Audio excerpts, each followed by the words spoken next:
Hey guys, कैसे हैं आप लोग? How are you? बहुत दिन हो गए वीडियो नहीं बनाया। I apologise, but formula one का सीज़न फाइनली ख़त्म हो चुका है। लास्ट रेस हमने देखी थी, हमारा दिल टूट गया था सेबेस्टियन वेटल को जाता हुआ देख के। एनीवेज, उस सदमे से अब उभरे हैं। अब लगता है कि सीज़न रिव्यू कर दिया जाए। There are so many drivers, in fact 20 driver होने चाहिए थे, हमारे पास 22 थे। इन 22 के 22 का रिव्यू करेंगे, इनको टियर लिस्ट में डालेंगे।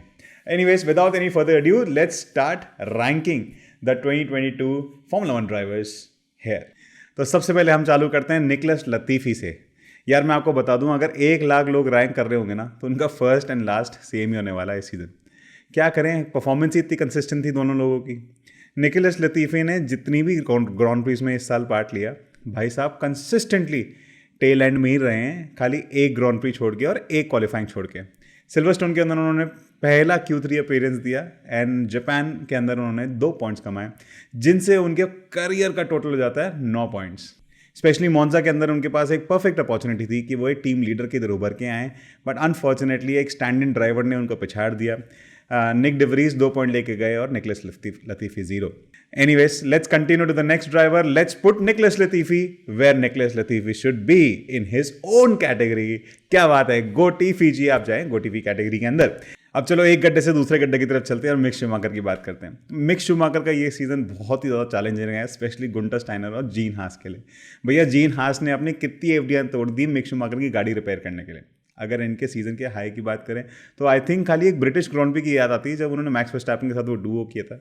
बट आई थिंक शूमाकर के नाम के साथ जो डेस्परेशन आई है उनके अंदर, टैलेंट एंड कमिटमेंट आना थोड़ा बाकी है। Anyways, I think he can absolutely do for a couple of reserve driver roles in the next couple of seasons. Let's see, it is in rumours कि वो शायद मर्सिडीज जा सकते हैं एक रिजर्व ड्राइवर रोल के लिए। आई थिंक उनके डेवलपमेंट के लिए बहुत ही सही चीज़ रहने वाली है कि वो Lewis Hamilton and George Russell जैसे अमेजिंग लोगों से सीखे कुछ। आई थिंक हमको उनके इस साल की परफॉर्मेंस देख के उनको गोटीफी के साथ ही रखना पड़ेगा।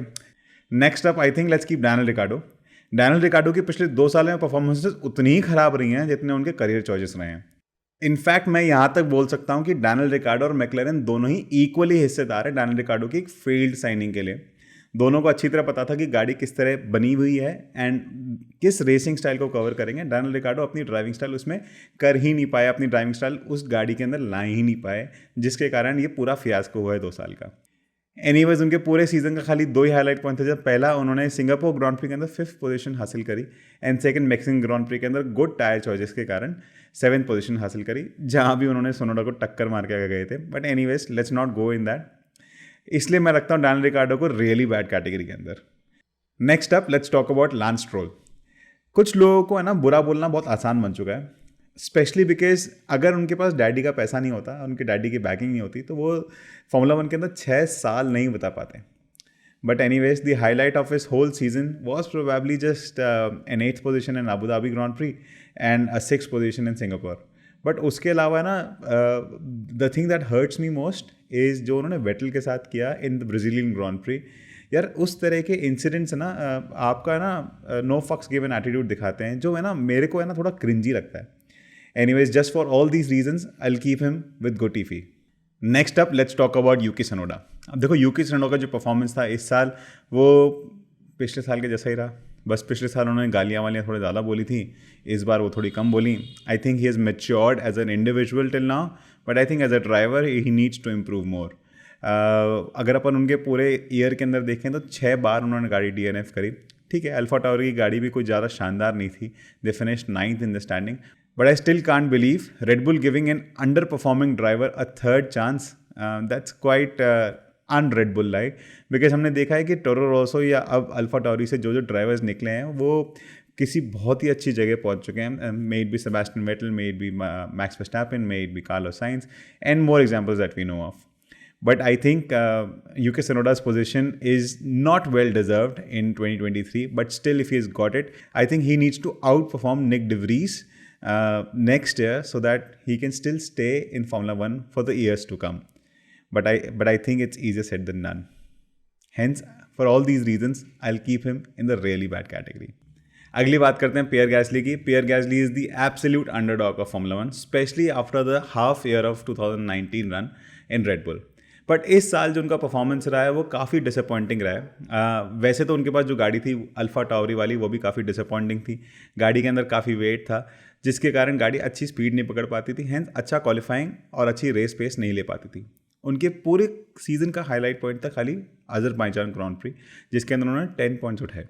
बट उसके अलावा मुझे लगता है कि पेनल्टी पॉइंट्स उन्होंने जितने उठा लिए हैं अनफोर्स एरर के कारण वो उनको बहुत दुख देंगे, स्पेशली उनको और उनके अगले होने वाली टीम को एल्पीन के अंदर। Though I have full confidence in Pierre Gasly's talent and racecraft, but leaning on just this year, I will put him in the really bad category. Next up, I think let's talk about Zhou Guanyu. Zhou is one of the only rookie drivers this season, and I think he has done a fair enough job of being under the radar and learning all the while. I think the highlight of his season will definitely be the recovery from the Silverstone crash. But I think some attribute should also be given to the cars and how strong they are this season. जो गुआन्यू ने अपने debut race के अंदर भी points उठाए, plus Canada and Italy के अंदर भी पॉइंट्स उठाए, तो मुझे लगता है और इंटायरिटी उनका सीजन काफ़ी अच्छा रहा। अगले साल उनके डेवलपमेंट के लिए बहुत इंपॉर्टेंट रहने वाला है, specially this winter as well. The number of hours he can spend time with his team plus his experience teammate Valtteri Bottas, the better will be for him. And for all these reasons, I will keep him in the invisible category, which mind, it's not a bad category to be when you are a rookie. Next up, let's talk about Alex Albon. भाई Alex Albon के पास जो गाड़ी थी वो खाली straight line में अच्छी थी, बट फिर भी उन्होंने पूरे सीज़न के अंदर जो धमा चौकड़ी मचाई है वो काफ़ी इंप्रेसिव था। अगर हम उनके पिछले स्टिंट से कंपेयर करें तो 2020 के अंदर जो उनके पास रेड बुल थी वो इस बार की गाड़ी से थोड़ी ज़्यादा मुश्किल थी, बट इस बार उनको एक टीम लीडर की पोजीशन में आना था और वो बेहतरीन तौर पे आए भी।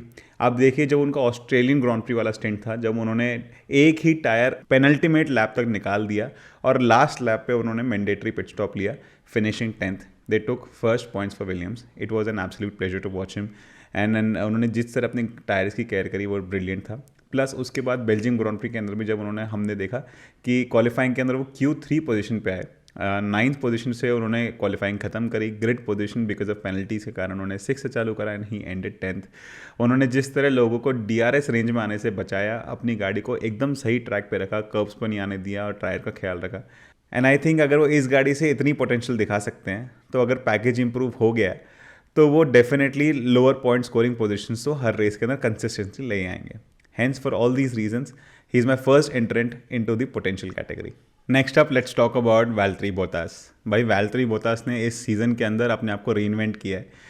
मर्सिडीज़ के पिछले स्टिंट के बाद अब Valtteri Bottas एक नए रूप में निकल के आए हैं, एक टीम लीडर डेफिनेटली के रूम पर निकल के आए हैं, बट अनफॉर्चुनेटली उनकी जो टीम है, उनकी जो गाड़ी थी, वो शुरुआत की प्रॉमिस के बाद उसको डिलीवर नहीं कर पाई।